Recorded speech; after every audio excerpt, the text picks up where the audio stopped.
বছর ঘুরলেই রাজ্যে বিধানসভা নির্বাচন, তার আগে স্থানীয়ভাবে জনসংযোগ গড়তে বিজেপির পক্ষ থেকে গোটা রাজ্যে আয়োজন করা হয়েছে নরেন্দ্র কাপ। সেই টুর্নামেন্টেরই শুভ সূচনা করতে এদিন হাওড়া দাসনগরে উপস্থিত হয়েছিলেন বিজেপি রাজ্য সভাপতি শ্রমিক ভট্টাচার্য। আর তার গাড়ি আটকেই বিক্ষোভ দেখান তৃণমূল কর্মী সমর্থকের সঙ্গে তৃণমূলেরই মন্ত্রী মনোজ তিওয়ারি। তার বক্তব্য, স্থানীয় আরতি কটন মিল পুনরুজ্জীবিত না করে এ ধরনের টুর্নামেন্ট কখনোই কাঙ্ক্ষিত না। তবে গোটা বিষয় নিয়ে শ্রমিক ভট্টাচার্য সেভাবে কোনো মন্তব্য করতে চাননি। তার বক্তব্য, তারা বিক্ষোভ দেখাতেই পারেন, কেননা মিল যদি আগের মতো না চলে সেই ক্ষেত্রে মিলের শ্রমিকরা বিক্ষোভ বা আন্দোলন করতেই পারে। কে বা কারা এই বিক্ষোভ আন্দোলন করেছেন তাতে তার কোনো যায় আসে না। তবে রাজ্যের যে সমস্ত মিল বন্ধ হয়ে রয়েছে, সেটা হাওড়া বা দাসনগর বা অন্যত্র হোক না কেন, তা পুনরুজ্জীবিত করতে তিনি যথাস্থানে আর্জি জানাবেন বা কথা বলবেন। সব মিলিয়ে আজকের টুর্নামেন্ট ঘিরে হাওড়া দাসনগরে যে পরিস্থিতি সম্মুখীন হলো, তাতে বোঝাই যাচ্ছে আগামী 26-এর নির্বাচনে কেউ 1 ইঞ্চিও জমি ছাড়বেন না এই শিবপুর বিধানসভা কেন্দ্রে। তা আজকের যে বিক্ষোভ তার থেকেই বোঝা যাচ্ছে। এখন দেখার আগামী দিনে হাওড়া শিবপুর কার দখলে থাকে। বছর ঘুরলে রাজ্যে বিধানসভা নির্বাচন, তার আগে জনসংযোগ বাড়াতে বিজেপির পক্ষ থেকে গোটা রাজ্যে আয়োজন করা হয়েছে Narendra cup football tournament. Howrah জেলা বিজেপির পক্ষ থেকে সেই খেলার আয়োজন করা হয়েছে হাওড়া দাসনগর আরতি কটন মিলের মাঠে। তারই উদ্বোধন করতে এদিন সকালে উপস্থিত হন বিজেপির রাজ্য সভাপতি সাংসদ শ্রমিক ভট্টাচার্য। সেই খবর আগে থেকেই ছিল মন্ত্রী ও তৃণমূল কর্মীদের কাছে। সকাল থেকেই মিলের গেটের বাইরে তৃণমূল কর্মী সমর্থকদের নিয়ে বিক্ষোভ শুরু করেন মন্ত্রী মনোজ তিওয়ারি।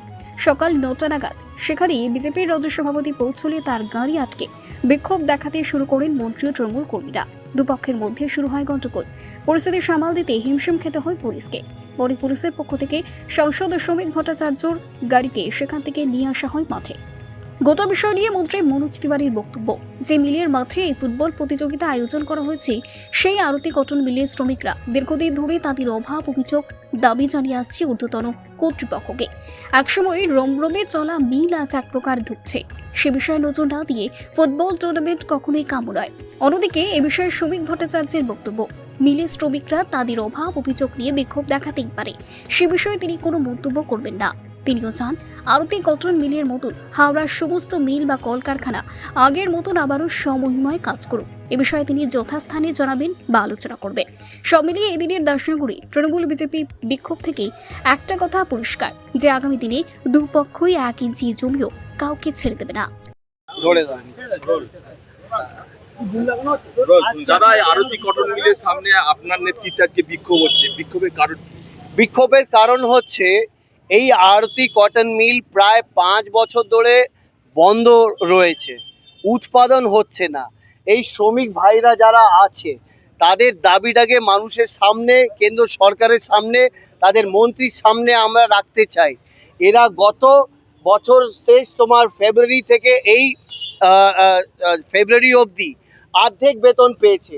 প্রায় 5 বছর ধরে কোনো বোনাস নেই, কোনো গ্র্যাচুইটি নেই। পুজো সামনে চলে এসছে, এই কষ্টগুলো মানুষের এরা দেখতে পায় না। এরা কি দেখতে চাইছে, কিভাবে খেলা করিয়ে, যেখানে মিলটা বন্ধ আছে সেই মাঠে ম্যাচ করিয়ে মানুষের মাঝখানে জাগতে চাইছে। এত বছর তো ঘুমিয়েছিল, যেই তো নির্বাচন চলে এসছে এখন জেগেছে। এই ফুটবল খেলিয়ে তাদের নিজের অস্তিত্ব বাংলায় দেখানোর একটা প্রচেষ্টা। তার সাথে সাথে আমাদের ক্রীড়ামন্ত্রী অরূপ বিশ্বাস স্যার আর আমাদের আইএফএ মিলে আমাদের বিবেকানন্দ কাপ আজ থেকে শুরু হতে চলেছে বেলুর মাঠ থেকে। সেইটাকে শুনে তারা তার অপোজিটে একটা টুর্নামেন্ট করাতে চলছে। আমরা খেলার বিরোধী নয়, আমরা বিরোধী করছি, এখানে প্রতিবাদ করছি কি শ্রমিকদের আগে এই উৎপাদনগুলো যেন এই মিলে চালু হয়ে যাক, তারপরেই খেলা করো, আমাদের কোনো অসুবিধা নেই। এই জন্যে আমাদের আজকে প্রতিবাদ। আমরা মিলের সামনে সবাই, আমরা শ্রমিকরা যারা আছে এখানে কাজ করে, তাদের চোখ মুখ দেখে আমরা আর থাকতে পারছি না। মানে আমি বুঝতেই পারছি না আজকের দিনে কি অবস্থা আমাদের দেশে হয়েছে। যবে থেকে এই কেন্দ্র সরকার এসেছে, আমরা খেলার মধ্যে রাজনীতি কোনোদিন ঢোকাতে চাই না, কিন্তু কেন্দ্র সরকারের যারা যারা বড় বড় নেতৃত্ব যারা আছে তার ছেলেরাই তো ক্রিকেট চালাচ্ছে, ফুটবল চালাচ্ছে, সবাই ওর মধ্যেই তো যুক্ত হয়ে আছে। যেভাবে আমরা দেখেছি কল্যাণ চৌবে ইন্ডিয়ান ফুটবল অ্যাসোসিয়েশনের প্রেসিডেন্ট থাকার পর কিভাবে আমাদের ফুটবলের দুর্নীতি হয়েছে, যেভাবে ফুটবলটা ওপর থেকে নিচে নেমে গেছে, সেইভাবে এইখানেও আমরা দেখতে পাচ্ছি। প্লাস ইন্ডিয়া পাকিস্তান এখন এশিয়া ম্যাচে দুবাইতে খেলতে যাবে, সেটা কেন বন্ধ হলো না সেটাও আমার প্রশ্ন আছে। এটা অন্য সরকার যদি থাকতো, আমাদের নেত্রী যদি মমতা বন্দ্যোপাধ্যায় যদি দেশকে ওইখান থেকে নেতৃত্ব যদি দিত, প্রথমেই কিন্তু খেলাটা বন্ধ করে দিত। এই জন্যে কেন আমরা দেখেছি কয়েক মাস আগে পেহেলগামে আমাদের দেশের মানুষরা কিভাবে মারা পড়ে গেছে ওই টেররিস্ট অ্যাটাকের জন্যে। সেইখানে আমরা কিভাবে ভাবতে পারি কি একটা ক্রিকেট টুর্নামেন্ট হবে, আর আমরা জানি আমাদের দেশে যেই টেররিস্টরা আসছে সেটা পাকিস্তান থেকে আসছে, সেটা তো আমরা বন্ধ করাতে পারতাম। তো এটা তো আমাদের হাতে ছিল। কেন হাতে ছিল? কেন বিসিসিআই যে চালায়, আইসিসি যেটা চালায়, যে তার মানে কে, কার ছেলে, সেটা তো গোটা দেশ জানে, গোটা মানুষরাই জানে। তো ওইটা বন্ধ করানো যেত। আর এইখানে খেলা করানোর এই পরিকল্পনাটা কার সেটা জানতে চাইছি। এই খেলাটা করিয়ে এনাদের কোনো লাভ হবে কি? শ্রমিকদের কোনো লাভ হবে? এদের পেটে লাত মেরে তুমি এইখানে আনন্দ করার জন্য খেলা করাচ্ছ, এটা চোখে দেখা যাচ্ছে না। তাই জন্যে শ্রমিকরা আমার কাছে এসেছিল, ওরা এই দাবিটা রেখেছিল বলে আজকে আমায় বাধ্য হয়ে আমাকে নামতে হয়েছে মিলের সামনে। আমি কোনোদিন খেলাটাকে প্রতিবাদ করি না, কিন্তু যবে থেকে দেখছি খেলার মধ্যে রাজনীতি ঢুকে গেছে, আর চোখে দেখা যাচ্ছে না। আচ্ছা, একটা তৃণমূল সরকার মানে খেলা আর মেলা নিয়ে ব্যস্ত থাকে, হ্যাঁ। অথচ আজকেই তারা দেখা যাচ্ছে খেলার আয়োজন করছে জনসংযোগ বাড়ানোর জন্য। কি বলবেন, এটা কি তৃণমূলকে কপি করছে? তৃণমূলকেই তো কপি করে। What Bengal things today, India things tomorrow. যে কটা প্রকল্প আমাদের মাননীয় মুখ্যমন্ত্রীর মাথা থেকে বেরিয়ে মানুষের স্বার্থে, মানুষের পরিষেবাদের জন্য বেরিয়ে যায়, প্রকল্পগুলো তৈরি করে মানুষের বাড়ি বাড়ি পৌঁছে দেয়, সেটাকেই তো কপি করে কেন্দ্র সরকার। কেন্দ্র সরকার কপি করে কি কি করে না দেখুন আপনি। এখন বিহারে ইলেকশন আছে, বিহারে ইলেকশনে এসে কি বললো? শুধু চাল দেবে, গেহু দেবে, তেল দেবে, এইগুলো দেবে 4 কেজি করে।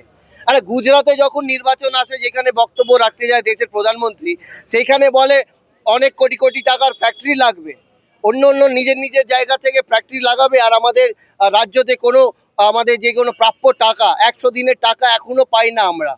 আমাদের গ্রাম যোজনার টাকা পাই না আমরা। আমাদের আবাস যোজনা, আমাদের সড়ক যোজনার এখনো প্রায় 7,000 কোটি টাকা পাওনা বাকি আছে। তার মধ্যে 16 লাখ আমাদের যারা 100 দিনের কাজ করা, যে খেটে খাওয়া মানুষ আছে, তাদের টাকা কেন্দ্র সরকার জেনে বুঝে রেখে দিয়েছে পেটে মারার জন্য। সেখানে আমাদের মাননীয় মুখ্যমন্ত্রী কি করলো? মুখ্যমন্ত্রী এতই মানবিক আছে, উনি আমাদের সরকারের তরফ থেকে প্রায় অনেকজনকে, অনেক লক্ষ লোকেদের 100 দিনের টাকা নিজের এইখান থেকে আমাদের সরকারের পক্ষ থেকে দিচ্ছে। তার মানে একদিকে আমাদের মানবিক চিন্তাধারার নেত্রী মাননীয় মুখ্যমন্ত্রী, যুব নেতা অভিষেক বন্দ্যোপাধ্যায় যেভাবে মানুষের স্বার্থে দিল্লির বুকে গিয়ে আমরা প্রাপ্য টাকা পাওয়ার জন্য লড়াই করেছি, সেখানে মন্ত্রীও তাদের গিরিরাজ সিং মন্ত্রী পালিয়ে গেছে, তারা ভয় পেয়ে তাকে দেখাই করেনি, পালিয়ে গেছে। সেভাবে আমার মনে হয় অন্যদিকে যদি দেখো, তারা নোংরা রাজনীতি, ইন্ডিয়া পাকিস্তান, ধর্মকে নিয়ে শুধু মারামারি, এই করে মানুষের কাছে একটা ভুল বার্তা দেওয়ার চেষ্টা। আর আজকের দিনে এই খেলাটা আর চোখে দেখা যাচ্ছে না।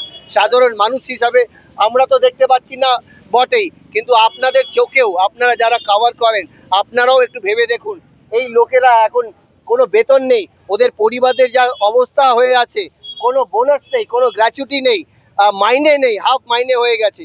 এর মধ্যে কি করে খেলা করাতে পারে বলো তো? তাহলে কি খেলাটা হবে কি হবে না, আপনি কি চাইছেন? আমরা চাই খেলাটা যেন তাড়াতাড়ি বন্ধ হয়ে যায়, খেলাটা যেন না হয়। আর একটা কথা আপনাদের মাঝখানে আবার মনে করিয়ে দিতে চাই মানুষদেরকে আপনাদের মাধ্যমে, 100 দিনে যখন আমরা প্রতিবাদ করছিলাম গভর্নরের বাড়ির সামনে, মনে আছে, মঞ্চ রেখে, ধর্ণা মঞ্চ রেখে আমরা প্রতিবাদ করছিলাম, সেইখানে আমাদের নেত্রী, আমাদের অভিষেক বন্দ্যোপাধ্যায় মানুষের কাছে তুলে দিয়েছিল একটা অডিও।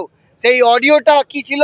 কি আমাদের বিরোধিতা যারা করে, বিরোধী দলের নেতা শুভেন্দু অধিকারী ফোনে বলা শোনা গেছে কি, আমার তো 2 মিনিট লাগবে, সুকান্ত মজুমদার 2 মিনিট লাগবে, আমি তো 100 দিনের টাকা কেন্দ্র সরকার থেকে এনে দিতে পারবো।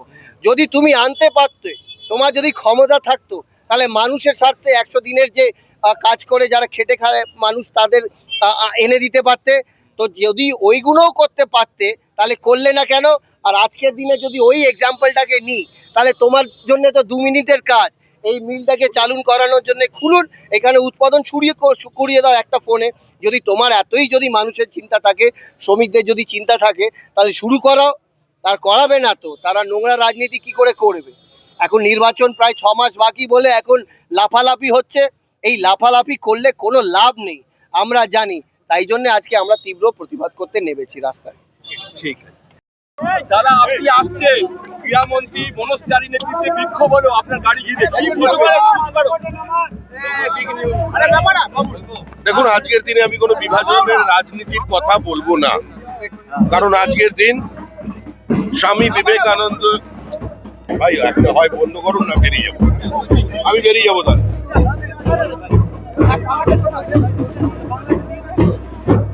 আজকের দিনে আমি কোনো রাজনীতির কথা বলতে এখানে আসিনি।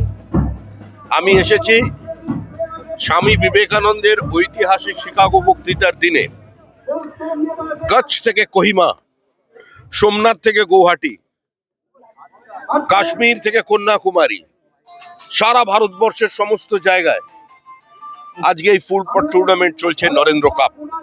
কারণ আজ শিকাগো বক্তৃতার ঐতিহাসিক দিন।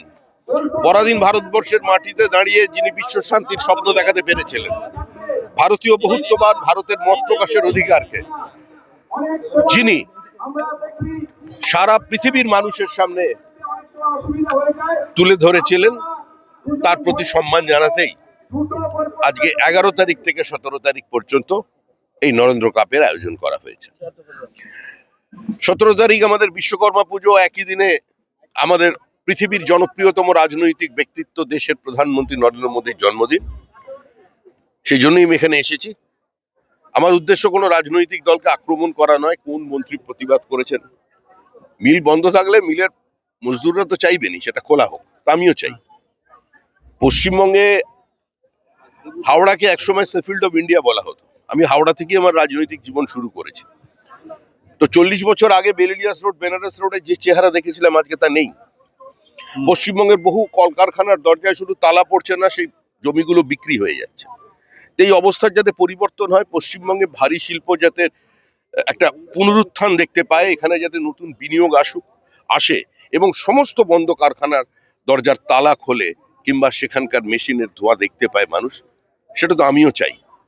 এই মিল যাতে চালু করা যায়, তার জন্য আমি এর মধ্যেই আমাদের এখানে যিনি সাংসদ আছেন প্রসূন ব্যানার্জি, তিনিও তুলেছিলেন আমি জানি, কিন্তু আমি এর টেক্সটাইল ডিপার্টমেন্টের যে অ্যাডভাইসারি কমিটি আছে আমি তার মেম্বার।